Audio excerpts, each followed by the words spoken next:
Hello everyone, welcome back to Outreach Academy. तो पिछले class में हमने स्केलर ट्रिपल प्रोडक्ट देखा था और वेक्टर ट्रिपल प्रोडक्ट देखा था। इस क्लास में हम कुछ और नया कॉन्सेप्ट सीखेंगे और फिर कुछ डेरिवेशंस देखेंगे।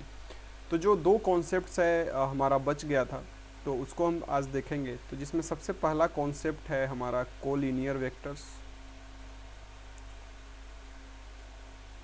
एक ये हमारा कॉन्सेप्ट छूट रहा था और दूसरा जो कॉन्सेप्ट छूट रहा था वो था हमारा representation of one vector. Representation of one vector in form of other vectors.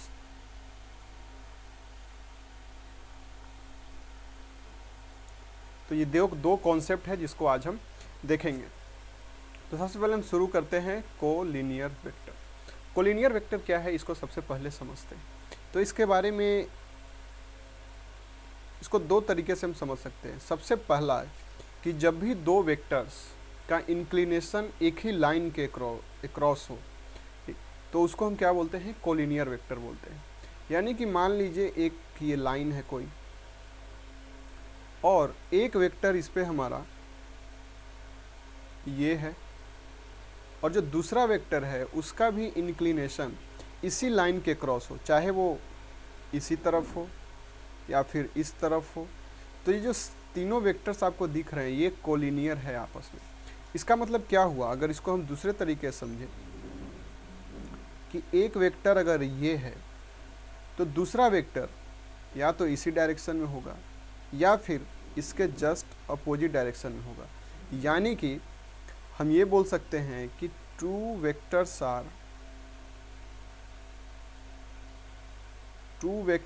Are collinear if angle between them कितना हो जाएगा। मान लीजिए अगर थीटा एंगल है तो या तो 0 डिग्री हो और 180 डिग्री हो। तो सिंपल इसका मतलब ये हुआ कि अगर दो वेक्टर हमें गिवन हो और उन दोनों के बीच का एंगल या तो 0 डिग्री हो या 180 डिग्री हो, तो उस केस में हम ये बोलेंगे कि दोनों वेक्टर्स क्या है, कोलिनियर है।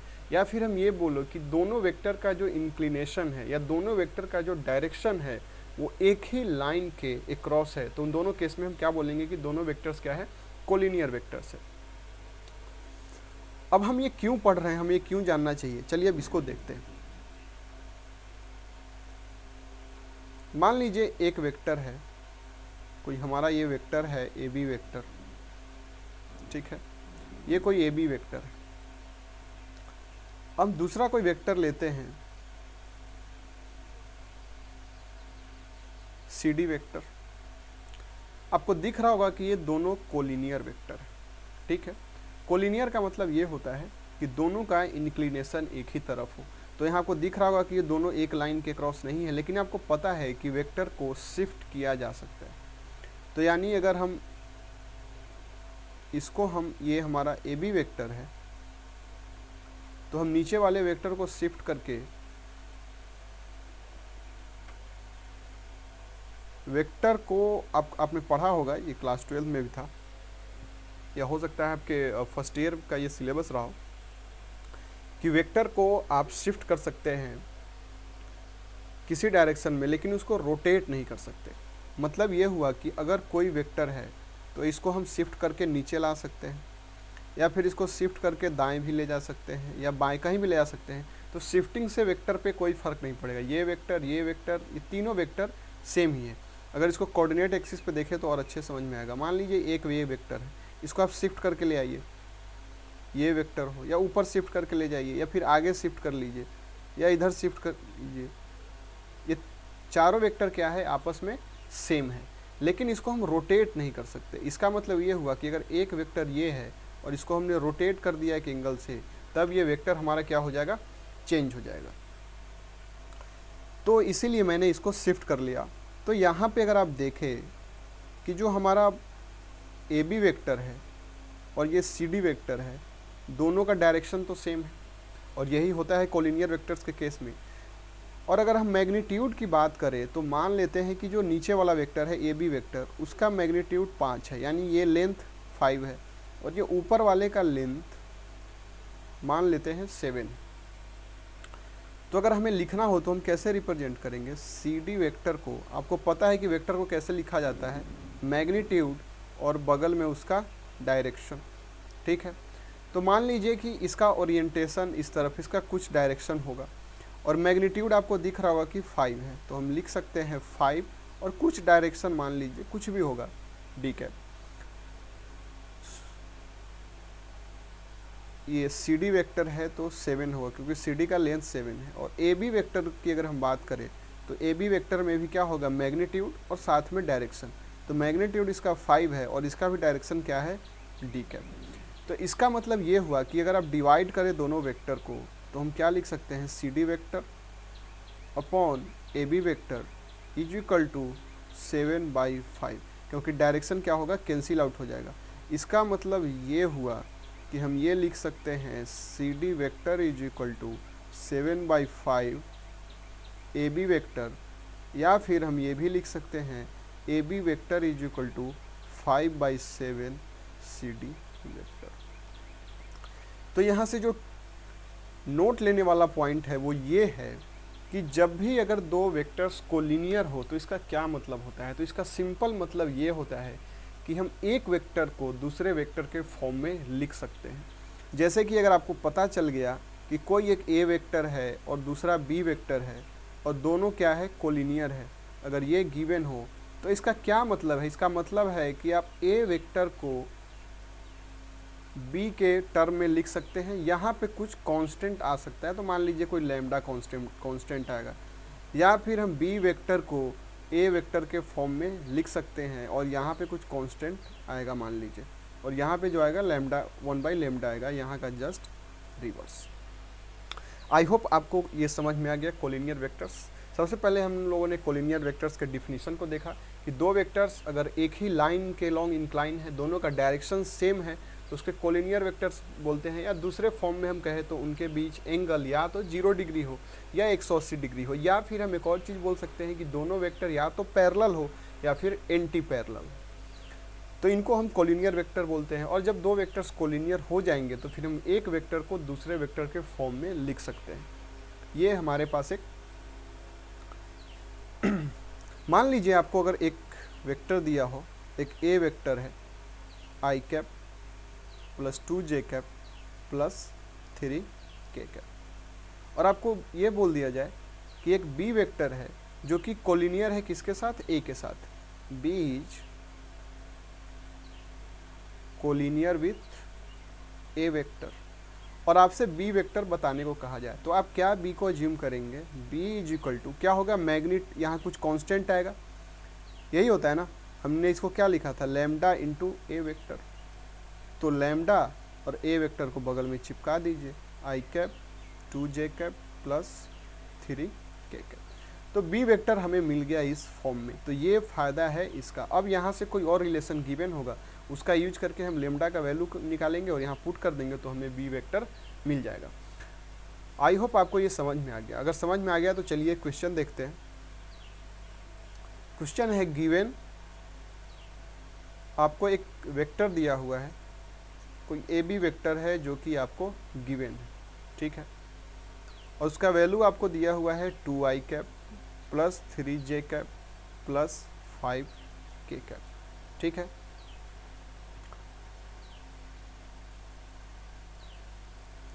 आपको एक और इंफॉर्मेशन दिया हुआ है कि A B vector and A C vectors are collinear, ठीक है, कोलिनियर है।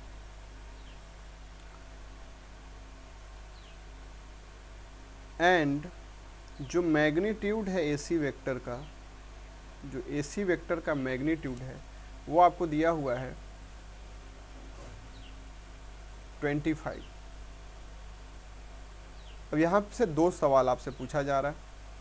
पहला सवाल, फाइंड आउट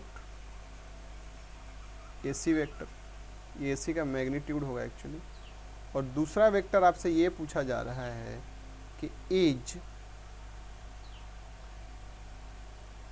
बीसी वेक्टर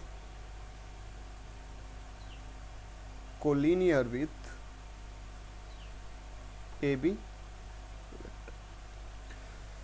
आई होप आपको सवाल समझ में आया होगा।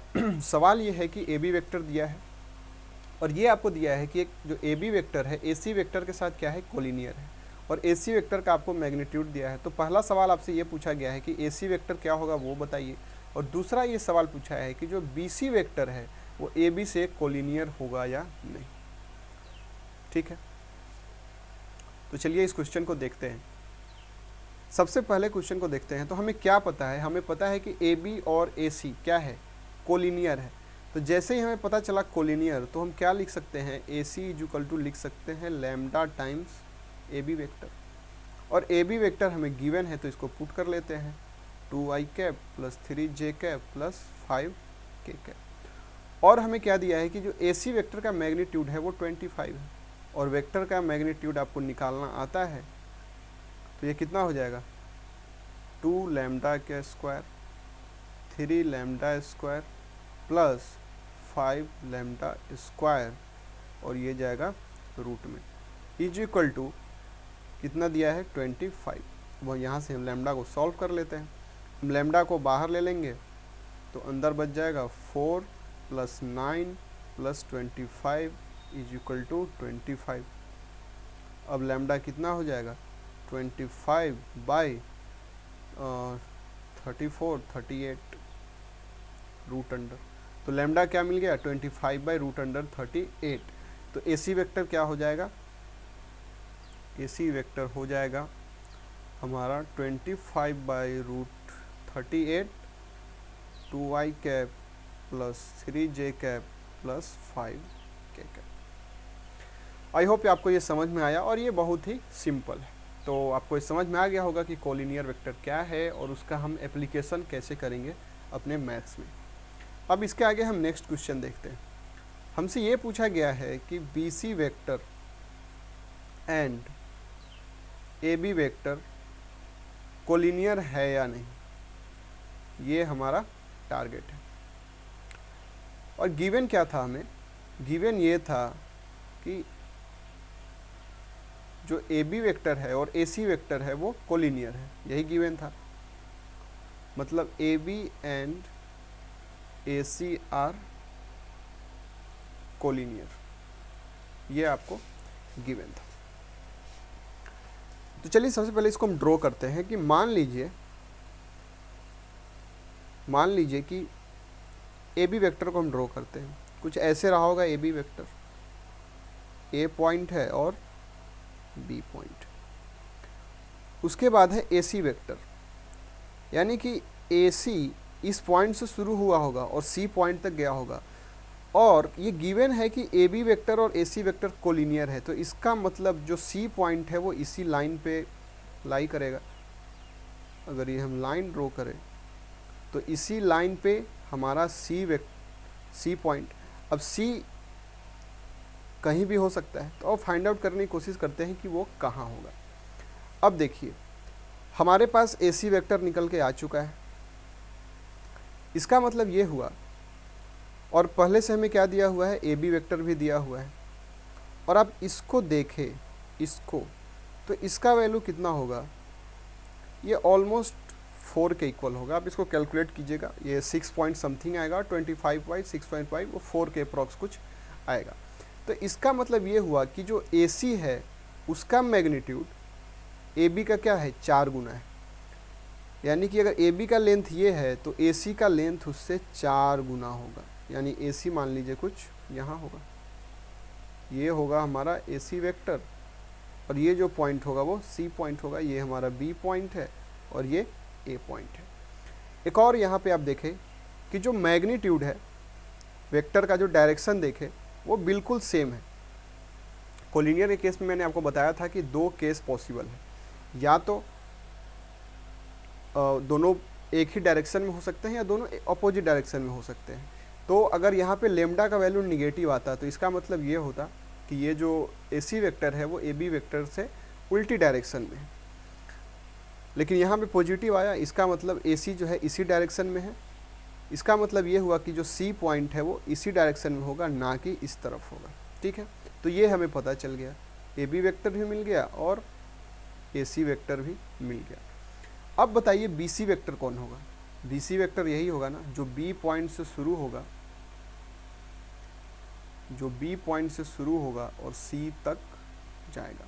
तो अब बताइए कि BC भी इसी लाइन पे है कि नहीं, इसी डायरेक्शन के क्रॉस है कि नहीं। इसका मतलब ये हुआ कि जिस डायरेक्शन में AB है उसी के डायरेक्शन में कौन है, AC भी है। तो इसीलिए क्या दिख जाता है कि जो AB और AC है दोनों आपस में क्या होंगे, कोलिनियर होंगे। ठीक है, आई होप आपको इतना समझ में आ गया। दूसरा इसका तरीका ये भी हो सकता है कि जैसे हमें AB वेक्टर दिया है, उसके बाद हमें AC वेक्टर पता है, तो आपको वेक्टर में पता होगा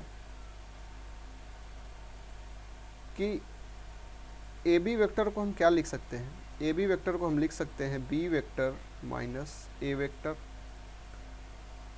और जो AC वेक्टर है इसको हम लिख सकते हैं C vector minus A vector, और इसी तरीके से BC वेक्टर को हम क्या लिख सकते हैं, C vector minus B vector. और हमें BC वेक्टर का चाहिए क्योंकि हमारे पास AB और AC अवेलेबल है।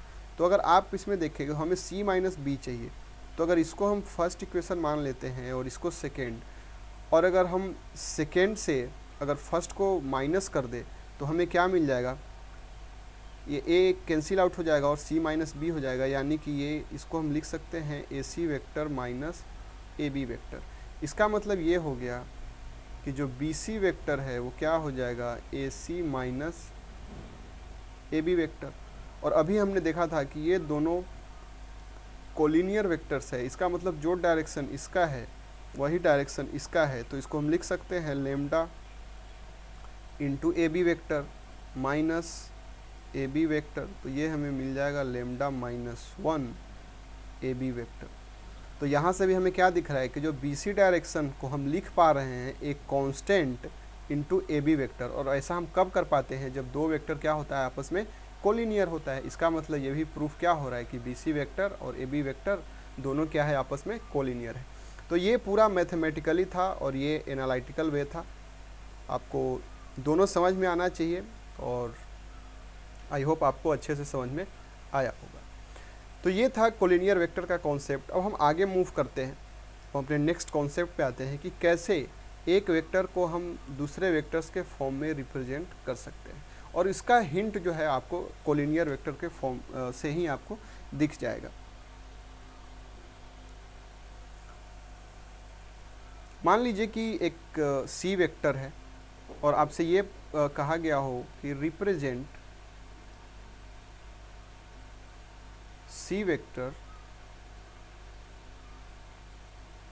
in the form of A vector, B vector, या यहाँ D ले लेते हैं, D vector, A, B and C vector, या ये कुछ भी हो सकता है। ठीक है,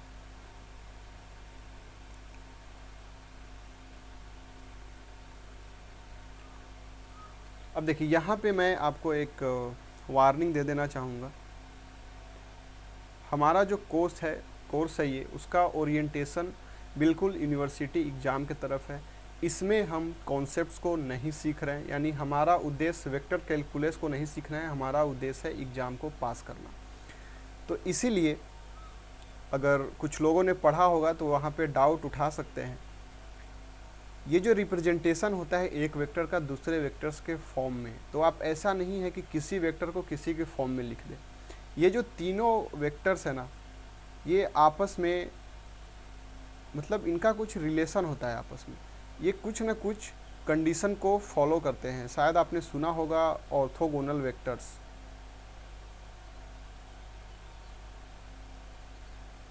तो ये तीनों वेक्टर्स जो है ऑर्थोगोनल वेक्टर्स होने चाहिए, और ये 3 ही होगा या 4 होगा या 5 होगा, ये भी नंबर फिक्स होता है। मतलब एक स्पेस में जितने भी ऑर्थोगोनल वेक्टर्स पॉसिबल है सबको आपको यहाँ पे लेना पड़ेगा। तो ये एक अपने आप में एक डीप कॉन्सेप्ट है, तो इसके हम पीछे नहीं जाएंगे। मैं नहीं चाहता कि आपका एनर्जी इन सब चीज़ों को सीखने में बीते। आपको जो एग्ज़ाम में प्रूफ करने को दिया होगा वो ऐसे दिया होगा कि जो वेक्टर्स गिवन होंगे वो ऑटोमेटिक आपस में ऑर्थोगोनल ही होंगे, तो उसके पीछे आपको जाने का ज़रूरत नहीं है। तो इसीलिए अगर कोई किसी को ये कॉन्सेप्ट पता होगा तो वो प्लीज़ ये क्वेश्चन ना उठाए कि आपने ऐसे ही कैसे करा दिया। हमें पहले ऑर्थोगोनैलिटी चेक करना चाहिए, उसके बाद हमें ये करना चाहिए। तो ठीक है, ये वार्निंग था मेरे तरफ से। आपको जो क्वेश्चन में दिया होगा वो आप ऑर्थोगोनल ही होंगे और आपको चुपचाप उसको रिप्रेजेंट करना होगा उस वेक्टर को। तो देखिए, वेक्टर रिप्रेजेंटेशन का मतलब क्या होता है कि एक वेक्टर को हम रिप्रेजेंट कर रहे हैं बाकी वेक्टर्स के फॉर्म में। इसका क्या मतलब है? इसका मतलब ये हुआ कि एक वेक्टर को आपको क्या करना है, बाकी वेक्टर्स के लीनियर फॉर्म में लिखना है। सिंपल इसका मतलब है, to be written in linear combination of other vectors. इसका ये मतलब है। अब इसको समझते हैं कि इसका क्या मतलब है कि हम एक वेक्टर को बाकी दूसरे वेक्टर के लीनियर कॉम्बिनेशंस के फॉर्म में लिखेंगे तो इसका क्या सिग्निफिकेंस है, इसका क्या मतलब है। अब इसको हम समझने की कोशिश करते हैं। मान लेते हैं कि यही केस ले लेते हैं कि हमें डी वेक्टर को ए, बी और सी के फॉर्म में लिखना है। तो हम इसको ऐसे लिखेंगे, जो डी वेक्टर होगा उसको लीनियर कॉम्बिनेशन, लीनियर का मतलब होता है कि आप ए प्लस बी प्लस सी, ठीक है, ये हो गया हमारा लीनियर कॉम्बिनेशन, ठीक है। और इसके आगे कांस्टेंट हो सकता है कुछ L1 λ2 λ3। अब आपको ज़्यादा कन्फ्यूजन पालने का ज़रूरत नहीं है, बिल्कुल दिमाग में अगर कोई भी बोला जाए कि एक वेक्टर को आपको रिप्रेजेंट करना है दूसरे वेक्टर के फॉर्म में, तो आपको कुछ नहीं करना है। आप जिस वेक्टर को रिप्रेजेंट करना है उसको यहाँ लिखें और बाकी जिसके फॉर्म में लिखना है उसका आप समेसन कर दे एक कांस्टेंट के साथ। यानी कि हम इसको ऐसे भी लिख सकते हैं ए, ठीक है, और सी वेक्टर, जहाँ ए, बी और सी क्या है, कोई रैंडम कांस्टेंट्स है और इनका वैल्यू क्या होगा, कुछ भी हो सकता है। तो जो भी गिवन सिचुएशन होगा वहाँ से हम क्या करेंगे, ए, बी और सी का वैल्यू निकालेंगे, फिर उसको यहाँ पे पुट आउट करेंगे और उससे हमारा क्या होगा, डी वेक्टर निकल के आ जाएगा। जैसे मान लीजिए कि हम छोटा सा कॉन्सेप्ट लेते हैं। मान लीजिए कि हमें गिवन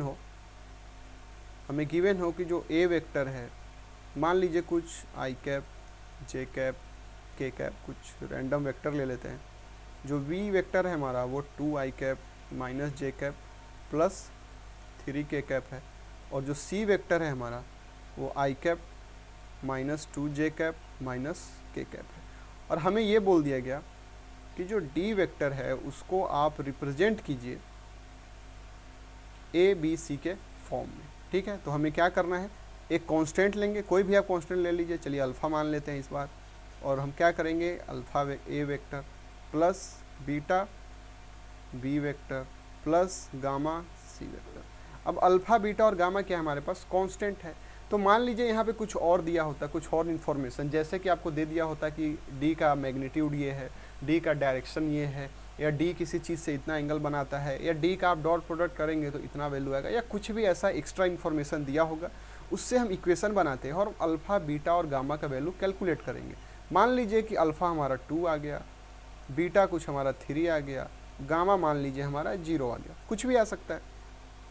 तो डी वेक्टर हमारा क्या हो जाएगा, सिंपल आप पुट कीजिए 2 इंटू ए वेक्टर यानी आई कैप जे कैप प्लस के कैप। उसके बाद बीटा 3 हो गया तो 3 इंटू 2 आई कैप माइनस जे कैप प्लस 3 के कैप, और गामा तो हमारा 0 ही हो गया।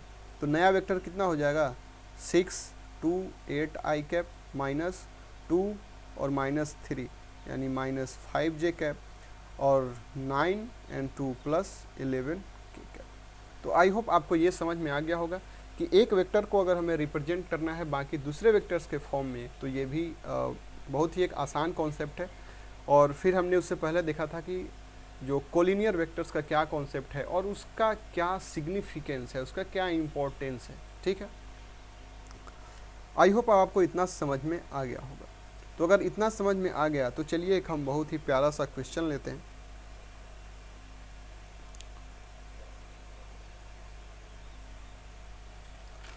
अब हम कुछ क्वेश्चन देखते हैं इससे रिलेटेड।